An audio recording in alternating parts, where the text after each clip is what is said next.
Halo sobat, selamat datang kembali ke Penjajah Ilmu Channel. Dalam video kali ini cocok buat kamu yang masih terjebak dalam masa lalu, yang membuat kamu belum bisa bangkit. Dan parahnya lagi, karena gagal move on, membuat kamu terhambat untuk menentukan pasangan hidupmu.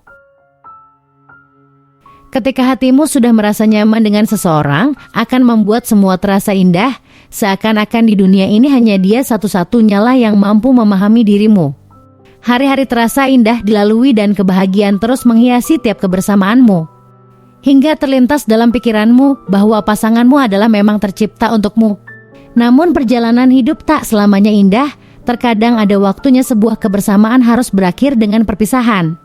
Perpisahan dengan pasangan yang selama ini terasa cocok sangatlah menyakitkan. Seperti yang dilansir dalam situs freewellmin.com, menjelaskan salah satu alat ukur yang terkenal untuk mengukur stres akibat peristiwa kehidupan adalah Holmes and Rahe Stress Scale.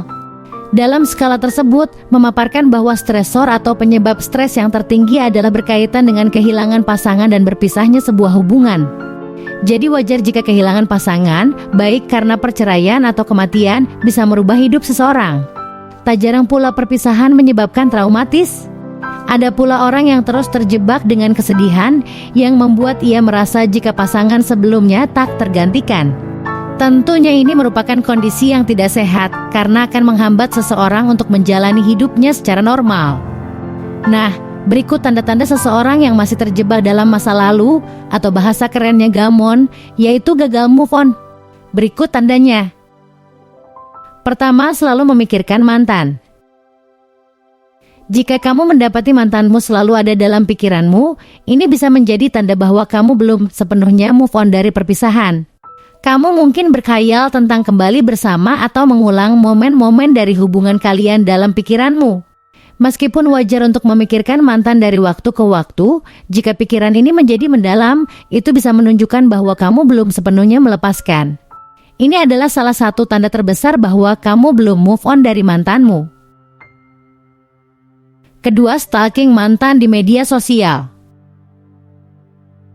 Stalking atau kepo terhadap mantan menjadi tanda bahwa kamu belum move on sepenuhnya dari mantanmu.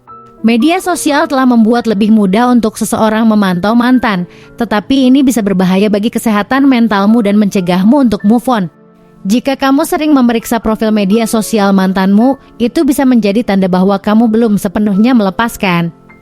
Melihat postingan, foto, dan pembaruan mereka bisa membuka luka lama dan membuat sulit untuk move on. Ketiga, sulit melepaskan kenang-kenangan.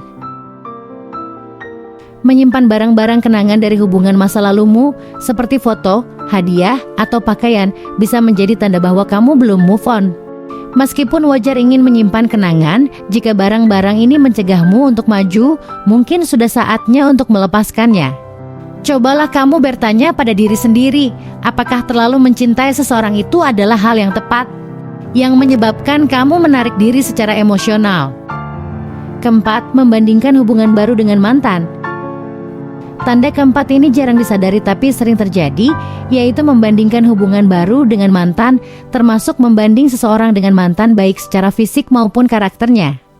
Jika kamu merasakan bahwa dirimu masih membandingkan hubungan baru dengan mantanmu atau terus-menerus membicarakan hubungan masa lalumu dengan pasangan baru, itu bisa menunjukkan bahwa kamu belum sepenuhnya move on. Membandingkan pasangan baru dengan mantanmu atau mengidealkan hubungan masa lalumu bisa mencegahmu untuk sepenuhnya menerima hubungan baru dan maju. Ini memang salah satu petunjuk terbesar bahwa kamu belum move on dari mantanmu.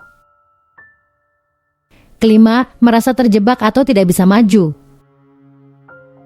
Jika kamu merasa terjebak dalam emosi, tidak bisa melepaskan mantan, atau tidak bisa maju, itu bisa menjadi tanda bahwa kamu perlu mencari bantuan. Berbicara dengan terapis atau mencari dukungan dari teman dan keluarga bisa bermanfaat dalam membantu kamu memproses emosi dan move on dari perpisahan. Terkadang cobalah bertanya pada diri sendiri mengapa kamu menolak seseorang, apakah kamu merasakan bahwa orang baru itu seperti mantanmu?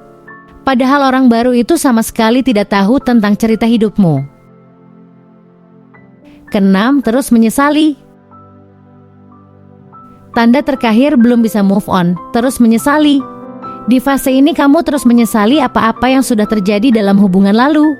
Kamu terus berpikir seandainya tidak begini, maka tidak akan terjadi seperti ini.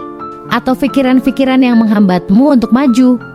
Meskipun terkadang penting untuk merenungkan pengalaman masa lalu dan belajar darinya, tapi terus menyesali bisa membuatmu terjebak di masa lalu dan menghambatmu untuk hidup di saat ini.